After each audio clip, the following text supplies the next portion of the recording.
There is a kind of power you carry that doesn't need years of effort to activate.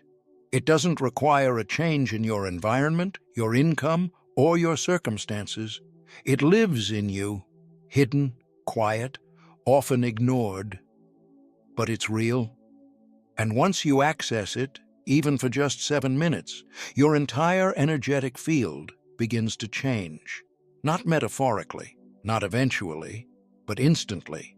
Because what changes first isn't the world outside you.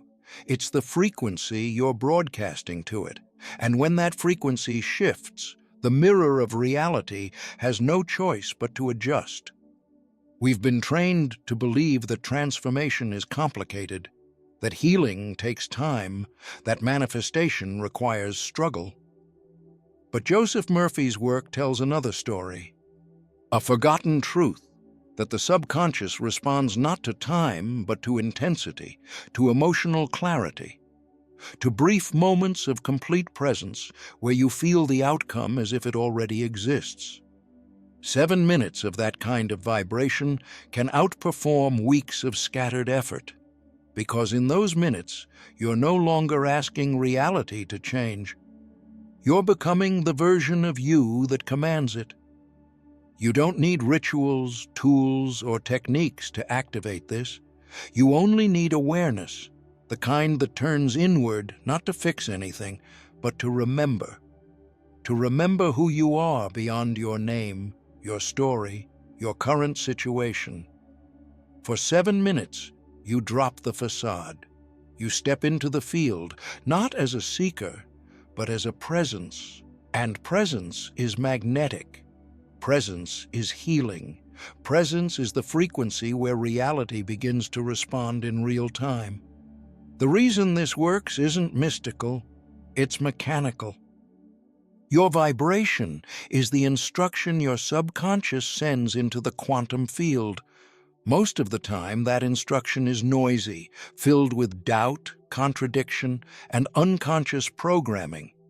But when you go silent, when you go still, when you go fully in, everything reorganizes. The signal clears, the field shifts, and what once felt far becomes close. What felt stuck begins to move. What you thought required more doing only ever required deeper being. You don't need to master everything.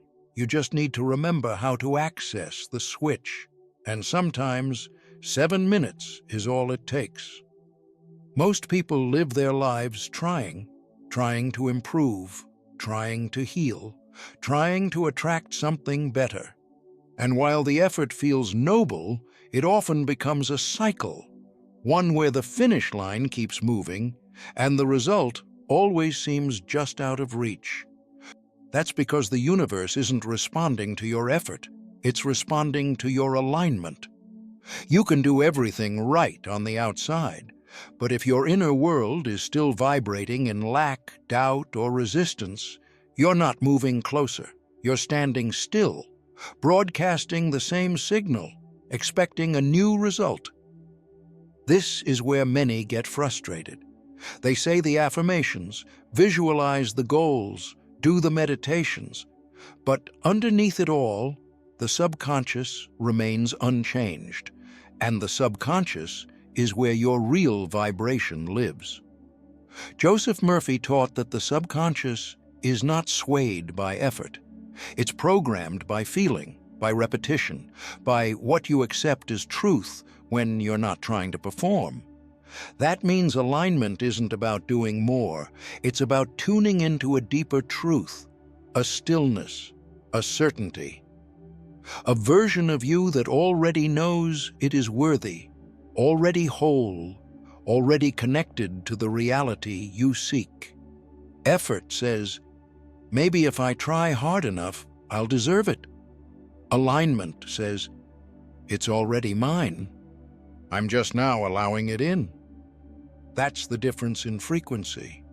One broadcasts tension, the other receptivity.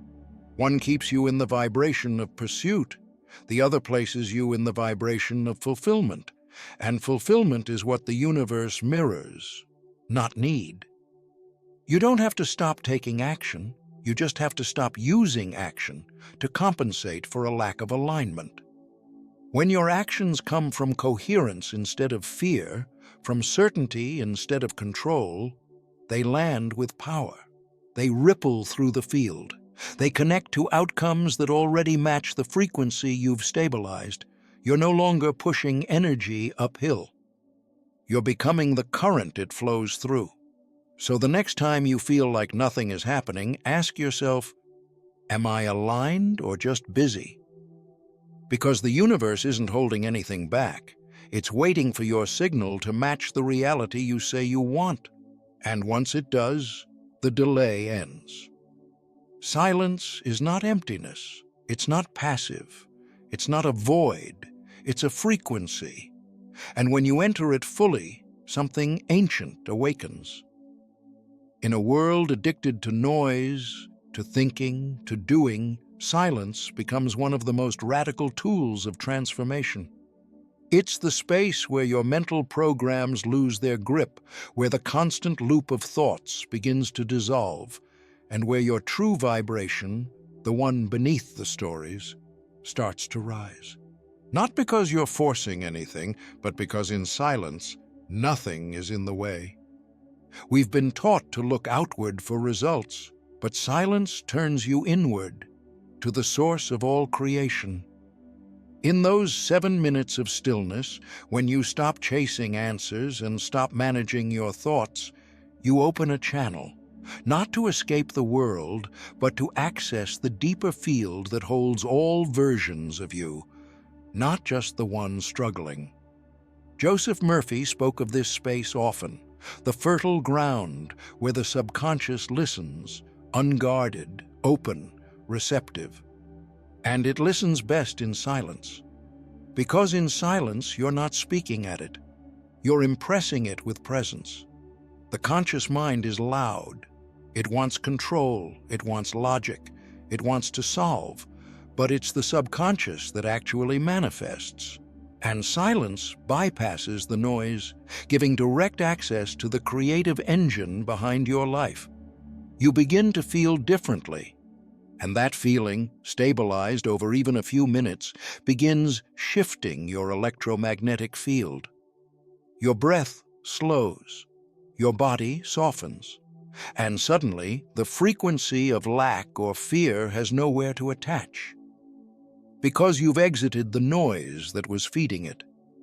This is why so many answers come in stillness, why synchronicities spike after meditation, why the most powerful moments are the quiet ones. You're not disconnected. You're tuned in to the signal that was always beneath the surface, and the field, the quantum space that responds to vibration, begins responding to you differently. Not because you're doing more, but because you've activated something deeper through intentional non-doing. In those 7 minutes, silence becomes technology, a reset, a vibrational recalibration. You stop thinking about alignment and begin living it. There is a reason the words "I am" appear in every sacred text, every esoteric teaching, and every true moment of transformation. They are not just words, they are a frequency, a declaration, a command. When you say "I am," you are not describing something, you are creating, you are assigning identity, and identity is the most magnetic force in existence. The subconscious does not distinguish between what you say out loud and what you believe silently. When you speak "I am," you are handing it a blueprint, and it begins to rearrange reality around it. Joseph Murphy understood this with piercing clarity. He taught that the subconscious accepts whatever follows "I am" as fact, regardless of whether it's empowering or limiting. That's why "I am tired," "I am broke," "I am stuck" carry such weight. They're not complaints, they're instructions. They reinforce the current frequency and anchor you into the identity that keeps creating more of the same. But the moment you shift that phrase, the vibration shifts with it. I am light. I am aligned. I am already connected to the reality I desire. These aren't just affirmations, they are activations. They don't ask, they declare. This is where the real power begins, when you stop begging life for change and start becoming the change through vibration. The universe does not respond to wishes, it responds to who you are being, to the frequency your identity emits in every moment. I am is not about faking confidence or repeating words you don't feel. It's about tuning your awareness to a deeper truth, one that already exists beneath the noise. You are not becoming, you are remembering. In those 7 minutes, when you combine stillness with the phrase, I am, spoken, felt, or silently repeated, you are not programming your mind. You are clearing space for your true self to emerge, the self that doesn't need to ask, the self that knows, that speaks from certainty, that resonates so purely with its chosen identity that the field must reflect it without delay. And that's the frequency that reality obeys, not the one that begs or waits, but the one that recognizes, I am is enough, because I am is the source. Before there were words, before thought, before even form, there was breath. Not the shallow kind we often take for granted, but the original rhythm of creation. The breath is not just a biological function, it is a technology, a signal, a reminder that presence lives in the body, not just in the mind. And when you become conscious of it, when you slow it, deepen it, enter it, something happens. You stop floating in the noise of thought and begin descending into the frequency where life is actually happening. Here, now, fully. We often think of energy as something abstract, floating above us or beyond us.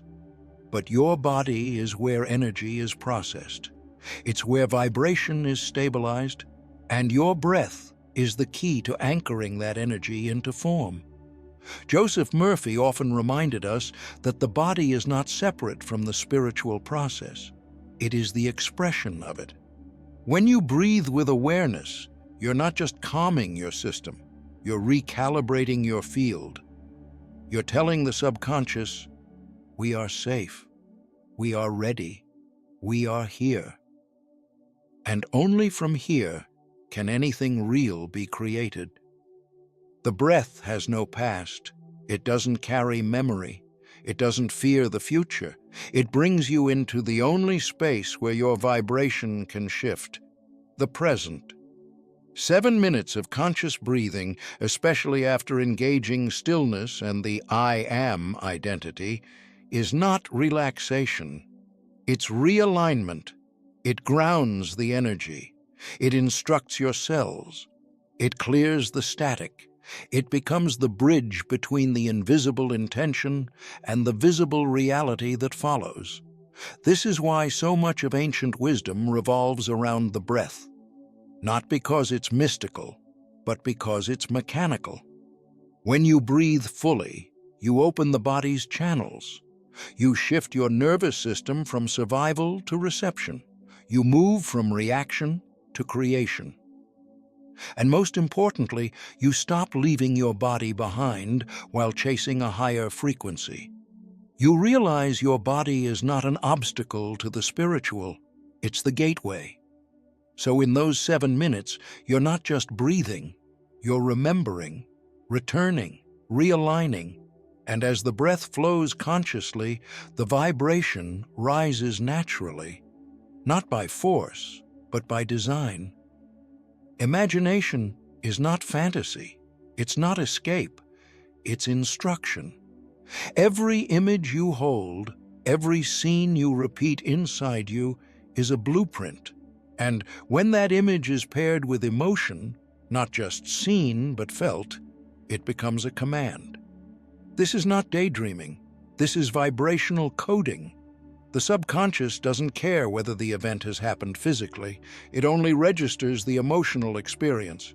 And once that experience is stabilized, the field begins to shape itself around it. Joseph Murphy spoke often of this principle. Your imagination, when charged with belief, is the workshop of creation. But here's what most people miss. Imagining alone is not enough. You can visualize a better future while still vibrating in fear, in doubt, in separation. And when that happens, the image becomes just a projection, not a transmission. What changes that is embodiment. Feeling the scene from within, not as a wish, but as a memory, as if it has already happened, as if it's unfolding now. This is where the 7-minute practice becomes alchemical. After entering silence, aligning through I am, grounding through breath, you now become the version of you who has already arrived. You see through their eyes. You breathe their certainty. You move with their rhythm. It's no longer about imagining what might come. It's about remembering what already is. That feeling of completeness, of peace, of familiarity is the vibration that magnetizes. Because the subconscious says, this is real, and the field mirrors it back. Most people make the mistake of imagining from separation, from the belief that this is something I want. But true creation happens when you imagine from union, from the knowing that this is already mine. That small shift changes everything. Your body relaxes, your energy expands, your timeline accelerates. Not because you're doing more, but because your vibration is finally matching the version of reality you've been trying to attract. You're no longer chasing the scene, you're living inside it. And from that place, reality is no longer a question, it becomes response. Gratitude is not just a reaction to something good.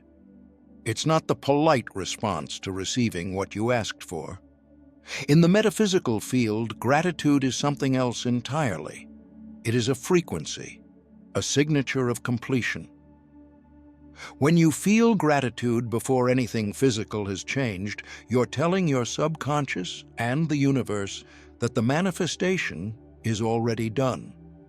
And because vibration is always primary, reality begins to rearrange itself around that certainty. Joseph Murphy taught that your subconscious does not know the difference between what's imagined and what's experienced. It only knows what you consistently feel. And gratitude is one of the few emotions that collapses all sense of delay. It signals that you are no longer waiting, no longer doubting, no longer negotiating with the outcome. You've received it internally. And once something is received internally, the external has no choice but to align. Most people delay their gratitude. They say, I'll be thankful when it arrives. But in doing so, they hold the vibration of waiting, of distance, of separation. That's why things feel slow or stuck or out of reach, because the emotion is still tied to lack. But when you practice gratitude before the evidence, you collapse the illusion of time. You move from linear creation into quantum presence. You stop vibrating in hope and start vibrating in fulfillment. In the 7-minute practice, this is the moment where your energy seals, where everything you've imagined, breathed, declared, and felt becomes wrapped in a single powerful statement. Thank you. Not as a phrase, but as a full body signal. Gratitude, not because something might happen, but because it already has, vibrationally. And that signal, that deep cellular knowing, travels through the field faster than words, faster than thought. It's not about pretending. It's not about faking feelings. It's about choosing to vibrate from the version of you who already lives in the reality you were reaching for. Gratitude isn't a bonus. It's the signal that collapses the gap between desire and experience. And once that gap dissolves, the physical has no choice but to follow. There comes a point when you stop shifting your frequency like a visitor trying to access a better life, and instead, you become it. You stop doing the practices just to get results and begin doing them because this is simply who you are now. When vibration moves from effort into identity, you no longer ask if it's working. You no longer wait for proof. You walk in the frequency as if it's your natural state, because it is. And the universe doesn't hesitate around this kind of clarity. It mirrors it instantly. This is the final step, not a technique, but a decision. A quiet, powerful inner agreement to stop going back to the version of you who doubts, who delays, who divides their energy between believing and hoping. Joseph Murphy wrote that the subconscious becomes permanently impressed by the repetition of feeling. But once the feeling becomes stabilized in your self-image, it no longer needs reinforcement. It becomes automatic, natural, unshakable. When your identity vibrates in wholeness, the field responds differently. You no longer need to attract, you magnetize. You no longer chase, you align. You no longer visualize in order to become, you embody, and therefore you see. There is nothing left to force because there is nothing left to separate. You've merged with the version of you that already has it, already is it, already knows. In the final moments of the 7-minute practice, it's no longer about shifting energy. It's about standing in it, holding it, letting the body memorize it, letting the field receive it, letting your life reflect it. You don't ask anymore. You don't affirm. You simply exist as the version of you that life now recognizes, clearly, powerfully, without distortion. And when you live from that identity consistently, there is no lag between frequency and form. Reality stops testing you. It starts matching you. Because this is the state that can't be shaken, the one that no longer needs to prove itself, the one that vibrates steadily from a place of knowing. And that kind of identity doesn't hope for change. It becomes the mirror that change can't ignore.